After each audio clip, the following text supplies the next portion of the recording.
Să-l ierte. Asta-i tăie. Îi dai nimic. Hai mă,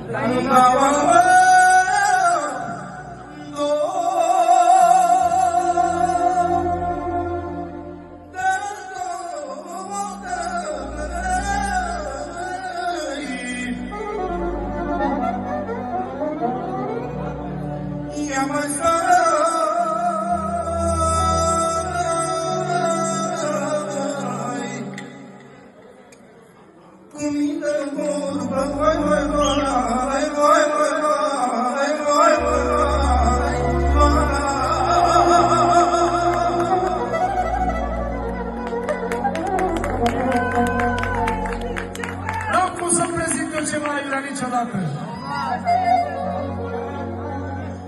hai trece, da. Eu am vrut să-mi iau acasă.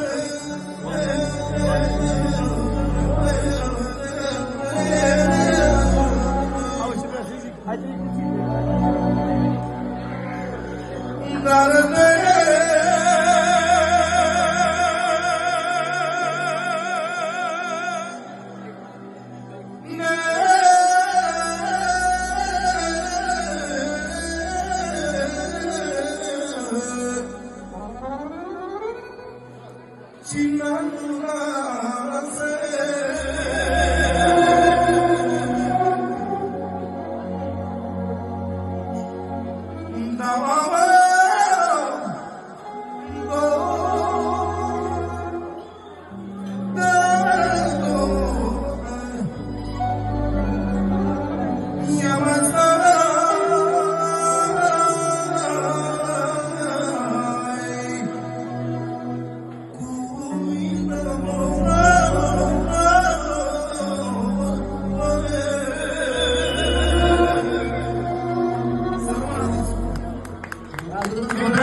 este Cezar Brigantul care l-a luat țancă lângă el și într-un an de zile promit eu că va avea multe de spus. Să rămână din suflet să rămânească familia.